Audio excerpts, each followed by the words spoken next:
Right, we continue with Kitzur Shulchan Aruch, and big topic is laws of Shabbos, and the topic that we are still on is it's Siman 74, laws of one journey on a boat, and we said that one of the things that we must do on Shabbos is to enjoy.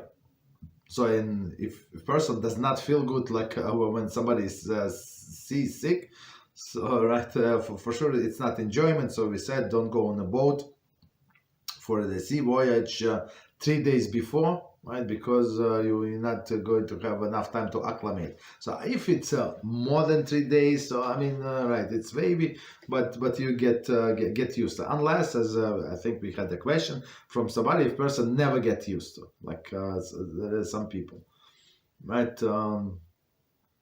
I mean, for some people, it's I mean, today's things much easier. You have this motion sickness pill, right? So many people, I personally advise some people they are afraid of flights, this and that. So I said, you know, like afraid of flights one thing, but take a pill. At least you're not going to be nauseous when it takes off. When it landing, it's usually no problem. But takes off, I mean, when turbulence, it's also like a problem, right? So and we also said that other halachas, for example, whether or not do elective surgery, right? So a person would be in pain on Shabbos is also connected to these things. Okay. So we continue with halacha number 3, and it says. So 1 second, let me see how long. Okay. So it's pretty long. So we're going to learn and then go with commentaries. Okay. So it says, even in cases in which it is permitted to board a boat in the days before Shabbos, boarding on Shabbos itself creates other halachic issues. An act of boarding a boat on the water can be subject to rabbinic prohibition against swimming on Shabbos. When traveling a considerable distance, one must take into account the halachos of tchum. In addition, because of the many melachas involved in readying the boat to travel, one must make sure that he is not benefiting from melacha performed by idolaters for a Jew. Kitzur addresses all of these issues in the following 2 seifim. So as we see, like there are many other issues that unless we learn, we would not get derived by our own logic. In those situations when it is permitted to embark on a journey by boat on Erev Shabbos. So just to remind us, that's what we left off last time. So we said in a situation, for example, if it's a life danger, for example, of course you'll have, or if it's for the sake of the mitzvah, right? So you would be allowed to go, as we said, even on Erev Shabbos, right? If he boards the boat on Erev Shabbos and remains there until dark, even if he then returns to his house and lodges overnight at home, he may board the boat afterwards on Shabbos day, even though the boat is setting sail on Shabbos, provided that the boat is not sailing only for the benefit of the Jewish passengers. However, since he was at home on Shabbos, he has established his place of residence in his home. Therefore, if the boat travels beyond Tchum Shabbos, the docks in the dry land on Shabbos, he has only 4 amos there to walk. But more than that, he may not walk in that place. So we're going to explain all of this. It's beautiful. See below, Siman 95. Okay. All right. So let's start. As you see, it's a lot of material and it's very, very interesting. Right. So again, from the beginning, and we try to understand. Even in cases, BeEzrat HaShem, even in cases in which it is permitted to board the boat in the days of before Shabbos, meaning, as we said, for a mitzvah, boarding on Shabbos itself creates halachic issue. Like we said that the port is in a town. It's not like he has to walk far away. So meaning he's allowed to walk where the boat is, and let's say that there is no issue with the luggage, meaning the luggage was there. Okay, that's it. He has to just bring his own person. Okay, so, but still issues what? The act of boarding a boat on the water can be subject to rabbinic prohibition against swimming on Shabbos. C 86:4. So on Shabbos we're not allowed to swim. Okay, why is that? So let's see commentary. The rabbis there, the rabbis were concerned that one going out onto a boat in the water on Shabbos would become confused with one who was swimming. Mishnah 248:21 or HaChaim, etc. For a particular of this prohibition. So I think there it says. I mean that's all information. We're not allowed to go swimming. So maybe a person is going to build a raft. So that's the prohibition. So I mean the sages like they thought there is such a connection possibility. So meaning why you're not allowed to go on a boat. So maybe people would confuse him with a swimmer. Okay, let's see. When traveling a considerable distance, one must take into account the halachas of tchum. So tchum, we said, what is it tchum? It's a boundary beyond the city limit. And we said it's 2,000 amos. So 2,000 amos is approximately, it's 0.6 miles or 1 kilometer, right? So beyond the city limit. So it's rabbinic, according to biblical, it's I think much more. I think it's 12 mils, I think, right? Much more, but anyway. So we go by rabbinic, meaning how far you can go. I mean, basically not far. If they follow the coast, right, and there is like a huge city, like one after another, like settlement, maybe there is no problem. I mean, at least for some time. But otherwise, it is a problem.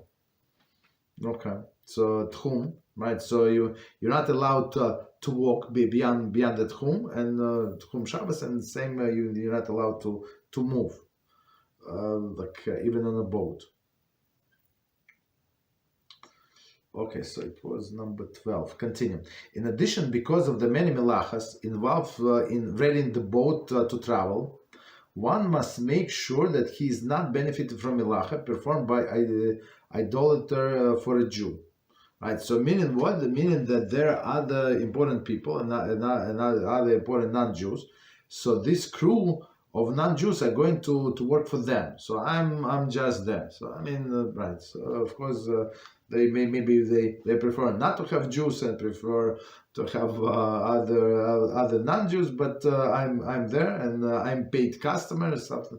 Right, right. But meaning what? The point is that non-Jew is not going to do melacha specifically for a Jew. What does it mean? So it's possible that Jew can say, as in the case of Yonah said, okay, maybe I can rent the whole boat. Right? They said no, like it's a lot of money, so we're going to. I think he paid like half, if I remember, like half of the rent. So they did not have a lot of money. So in olden days, how it was, so a captain would announce, so we're going to such and such port. Okay, and then passengers come. So okay, passengers, people would travel from, walk from boat to boat and say, where are you going? Where are you selling? When? They said next Wednesday. Okay, but next Wednesday I'm going to bring deposit. So basically that's how it was. Right, and if the captain would not have enough people, so meaning he would not have enough money, he would say, okay, we're not sailing, guess what? We're going to wait until other passengers come. You understand? That's how it was. Right, and the same as Yon. I think he paid half of the fare. I don't know, right? It was a long time ago, but something like that. Okay, so let's see. So meaning, right. So if my point is if he would be the only passenger, so the whole crew is working for him, it is a problem. But since there were other non-Jews, so it's not a problem. Okay, so that's what we must take into consideration. Commentary. See below 90. We're on 74. 90 halachas 14 and 15, which says that the Jew may not have idolater perform melacha on his behalf on Shabbos. Okay, so I mean we learn it from different books, but still we're going to learn here as well.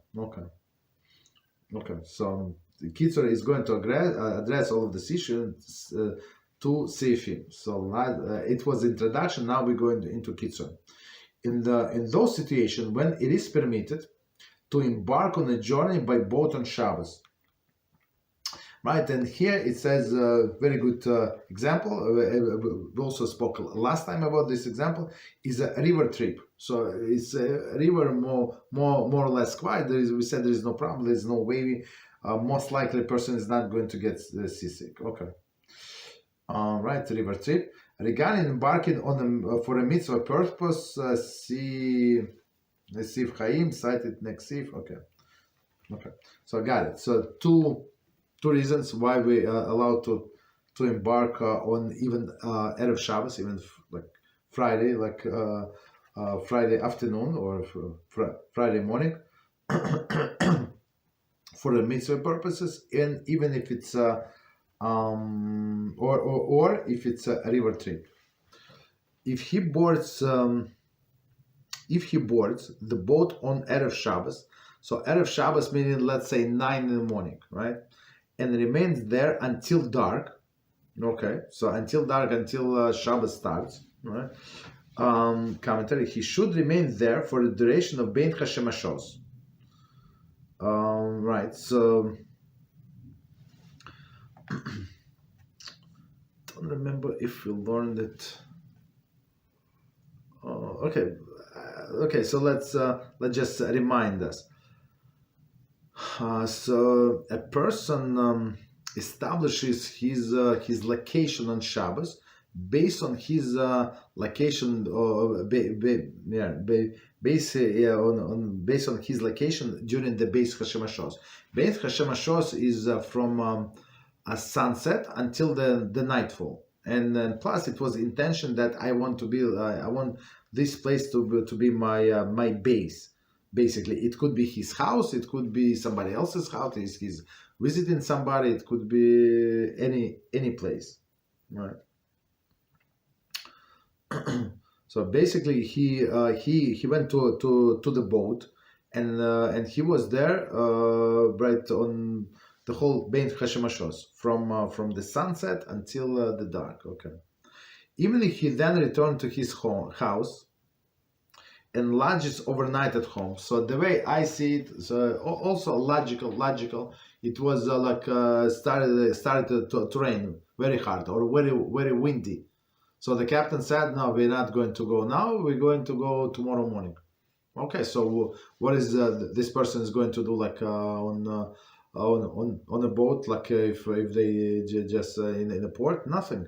So it's Shabbos, so he would go home, which makes sense, right?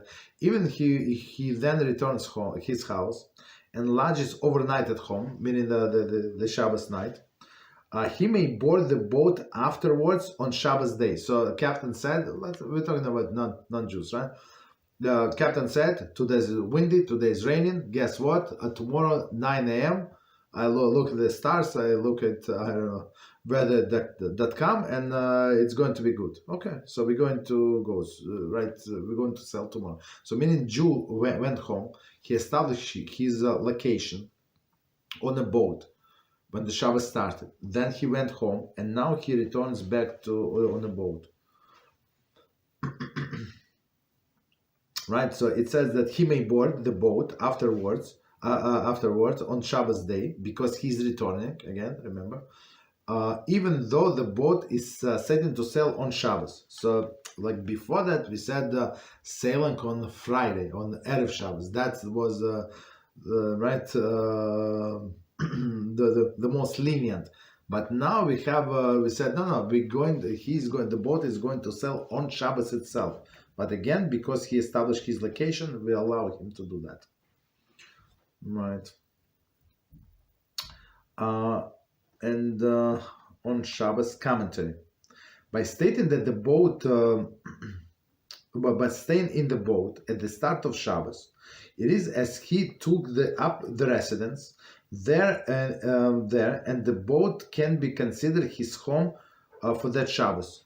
So, meaning, as we said, it's very important halacha, right? Where a person is going to establish his residence. So his residence in this case was boat, not his house, right? His house is we can imagine like right, we go to somebody else to eat, right? We visit somebody Friday night. So our home is our home, right? But those are just right the place where we eat, right? So in some sense, that's what happened to that person. So the boat is his house, is his residence for Shabbos residence, and his own house where he sleeps is like a guest house. Okay. Right. So we're trying to explain why it is allowed for him to go back to the boat, and why it is allowed for him to sail on that boat on Shabbos. Thus, entering the boat is therefore not including prohibition against swimming. Okay, because it's like returning. It is preferable to recite kiddush on board, on board the boat, and to eat something as well before returning home, thereby making a public declaration that this boat is his place on Shabbos. So, I mean, it's as he said, it's preferable. But the way I understand, most likely, if a person was ready to sail on Erev Shabbos, for sure, had the wine there and food there, so it's proper for him to make kiddush there. So, because when we learn the laws of kiddush, so it's proper to make kiddush in a place where you're going to stay. Right, maybe where you're going to eat at least, right? And when he made kiddush and ate something in this on the boat, so he showed to everybody that's my intention is to stay on the boat. So that's my residence. If, however, this, however, is not effective for the boat to be considered his residence with regard to the laws of tchumim, as explained in note 18. So we're going to get to note 18. Okay. So his residence on Shabbos is good, right, in some sense, but not in the laws of tchumim. Okay, so let's see, continue. Right, so so again, he's allowed to go home, and he is allowed to board the board this boat on Shabbos and sail on Shabbos, provided that the boat is not sailing only for the benefit of the Jewish passengers. Right? Because even if we did not ask specifically the non-Jewish crew to do something for us, and they did whatever they did, it's because it's expected of them, and we expect them to do whatever they did, and it is a problem. It's like we asked them. So, and all of these things, all these people, they who benefit from the work of a Jew and non-Jew. So I mean, these people say they did not we don't tell him anything. Yes, but he knows that is expected of him, and you would be very happy. And when he's been doing this action for you for many years, it's like it is like you ask him. You understand that there is no such a big difference. You ask him, like you ask him, and he knows that you would be glad if he has done it, or he knows what to do. then you thank him, right? So but if there are other non-Jewish passengers, there's no problem. So commentary. See introduction to the CF and note 13. According to some, this may be an issue even when one lives within the 3 days of Shabbos. Meaning what? That a non-Jewish crew is going to work for these people, right? One lives with 3 days on Shabbos. See Shulchan Aruch Haraf 2486, Bir Halacha, etc. Okay. See Shulchan Aruch Haraf and Bir Halacha there. Also, with regard to the prohibition of non-Jewish passenger, prohibition on non-Jewish passenger necessary in order for it to be considered the melacha being performed for a non-Jew, and that's permitted. Oh, proportion. Apologies. Proportion, like meaning how many non-Jews is supposed to be compared to a Jew. So if it's 98 Jews and 2 non-Jews, so can you say that this non-Jews actually perform the crew is performing the services for these 2 non-Jews? Like if definite majority of the Jews, I mean, it's not so simple, but I think the way I learned, it's actually we can because of the non-Jews very big anti-Semite, so we can count it on this, and it's actually taken into consideration in halacha. So they care about their own, so they if they right, and that's why whatever they do, they would do for a non-Jew. Right, all of these services, and it's actually the example that more modern example. If, for example, your power goes down on Shabbos, right, because of the wind, whatever is it, and then it is restored, right, and then restored. So now you really have lights. Now you have lights. So are you allowed to use these lights? Benefit from this lighting? Why? Because the non-Jews were working, doing all of the milachas to restore power for you. It's a very good question. Very right, if you think about it. So our sages explain. I don't remember who was it, but they say they did not care about the Jews. So even if it's the one non-Jews in the area, one non-Jew, so it doesn't matter how lowly he is, they would do all of the service for this guy. That's how bad it is, right? On one hand, on another hand, I think another opinion was that these people were just doing their job. This like electric company, they did not care like who is there, who are going to benefit. Our job is the line is down, the power line is down, we have to restore it, and that's it. Transformer, whatever is it. So you see how it's all connected, and it's actually learned from exactly this halachas about traveling. So continue. However, since he was technically we allow him to board the boat on Shabbos day, right, and sail with them, if there are non-Jewish passengers as well. However, since he was at home on Shabbos, he has established his place of residence in his home.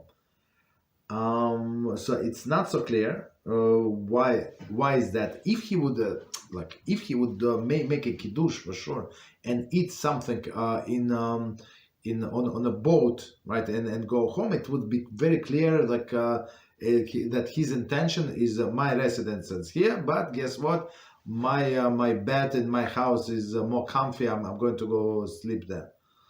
You understand? So it does not, if he would just go in his house and sleep there, does not negate the fact that his residence is on a boat. So we need to see the commentary, of course. And it says here, Kitzur addresses the halachic tchum Shabbos. So tchum is a distance that we allowed to walk, as we explained before, beyond the boundary of the town, right? I think it says from the last house is 70 amos. So amos is like elbow, right? Right, it's like one amo, approximately 2 feet, approximately it's less, but we can count as a 2 feet, and then 2,000 amos from there. Okay.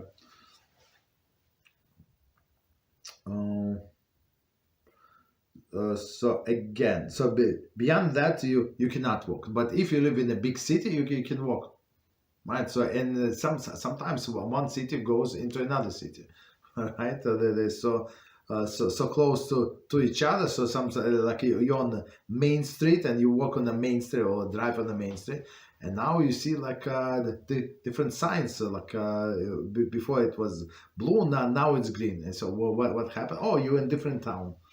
Right, you're in different towns. So I mean, that doesn't matter how towns are called, but for us, it's basically the same. So you can walk until there's still continuing residence. It's for us, it's the same tchum. Okay. So again, the whole sentence here, the Kitzur addresses the halacha of tchum Shabbos.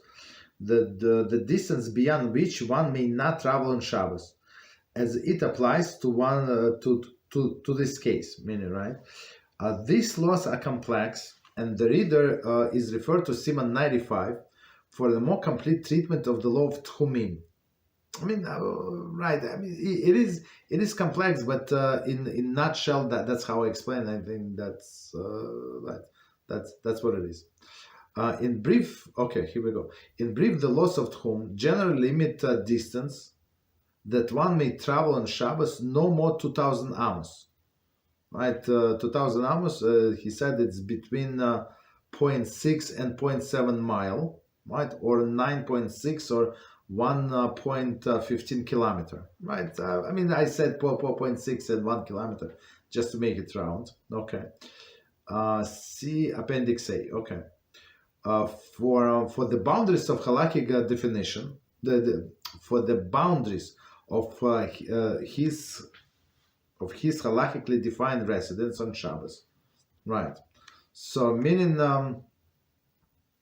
his residence. So I mean, if it's in the same city, it's irrelevant, right? Because this 1,000 amos, it's from outskirts of the city. So my residence in this house or that house, it's not a big deal. There is no difference whatsoever.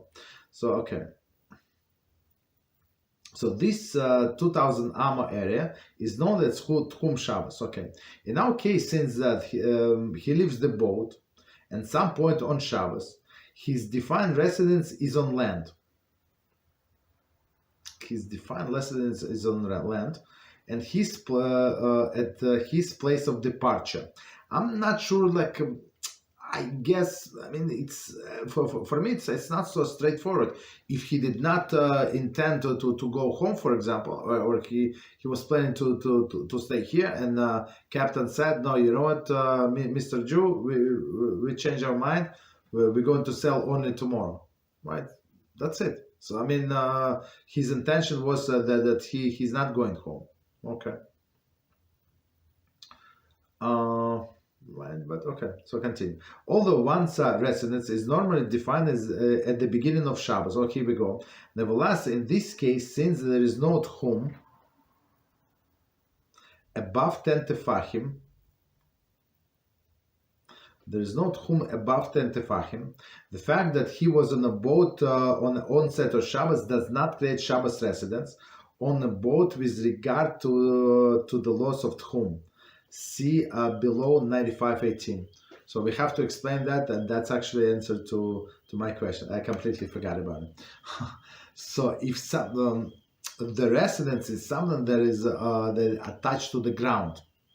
So here is if the boat is above the 10 tefach. 10 tefach is like at a feast, like so 10. It's like 35 inches approximately, right?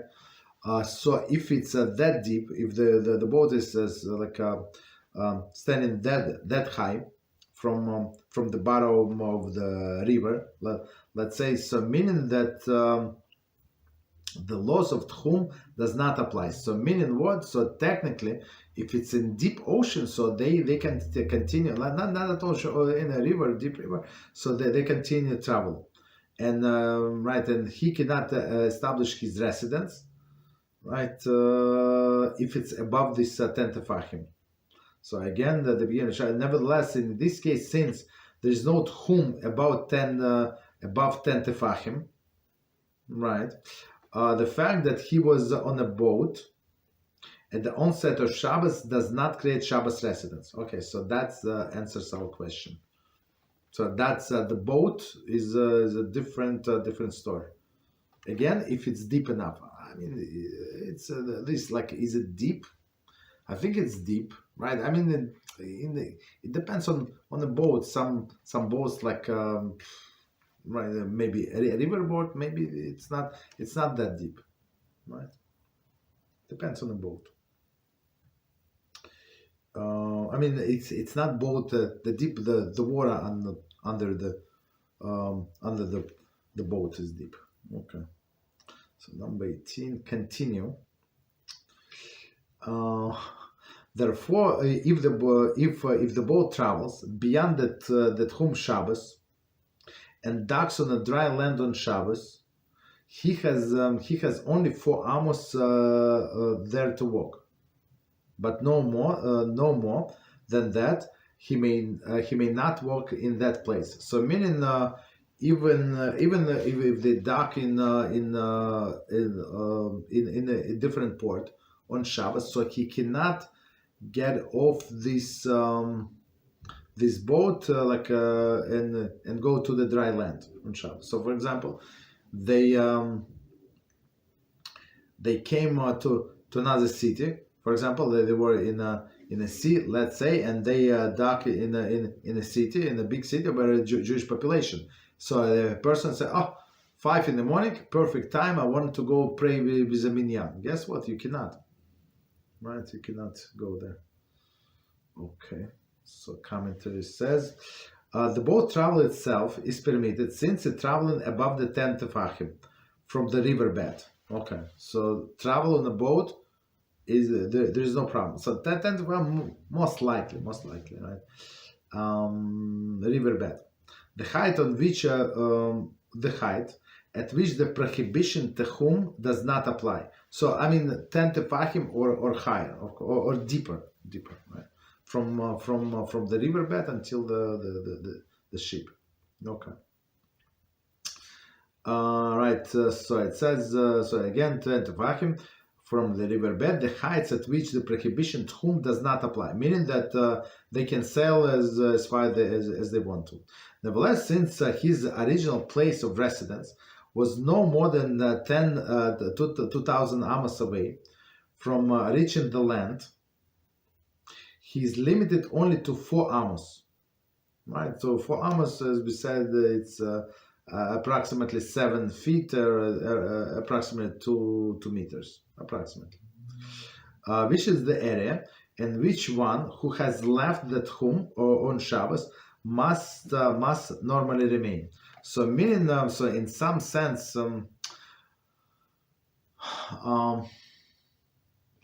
when one get to the border of his Tchum, so he that's it. So he can go the radius only this 4 amos.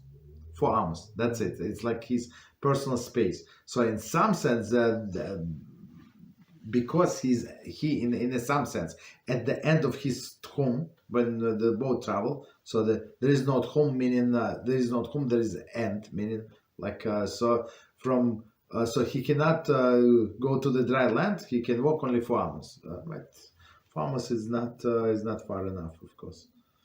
Okay. So just one second. So so it says this 4 amos, which is the area in which one who has left the Tchum on Shabbos must normally remain. Okay. He is permitted, however, to move around freely throughout the boat itself. right? Because so Mishnah Berurah for 10. So meaning that because the boat became his residence. Okay. If the boat boarded a boat, if one boarded a boat that was higher than 10 tefachim from the riverbed before Shabbos, he does not acquire halachic place of residence with regard to whom until the boat reaches the place that is within the 10 tefachim from the riverbed. Therefore, if the boat does not reach such a place on Shabbos until he docks at the destination, he acquires residence at that point and only may only travel within the 2,000 amos from the place of docking. Okay, so let's try to understand this piece. Okay, so again, if one boarded a boat that was higher than 10 tefachim from the riverbed before Shabbos, so I mean in 10 tefachim it's not deep, right? So I mean in normal port, in the river port, I think so. I mean if it's bigger boat, that's my guess. So it would be much deeper than the 10 tefachim. Right, from the riverbed before Shabbos, right? He does not acquire halachic place of residence with regard to whom.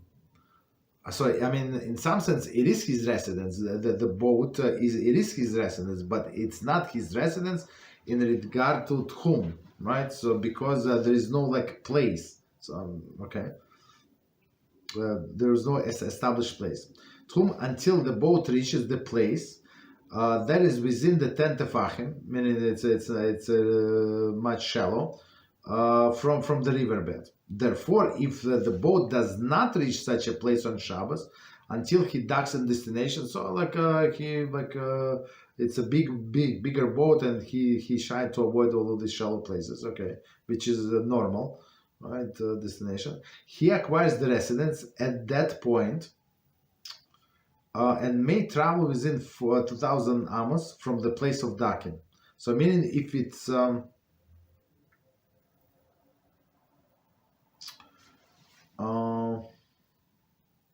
more time, 1 second. Therefore, if the boat does not reach such a place on Shabbos until he docks the destination, so meaning if he was never in a place of less than this 10 tefachim, right? So meaning when he docks and it's less, it's 10 tefachim. So meaning from there he can walk this 2,000 amos. So meaning that's in his advantage. So see below Siman 95. Okay. Right, 95. Siman 95 discussion. Lov Tchumim. Sif 18 where halachas Tchumim and they apply to both travel. Okay. So it's very interesting. So 1 second. Let me see time. You know what? I think we're going to stop here. Time is up. I mean, it's going to leave it for the next time. All right.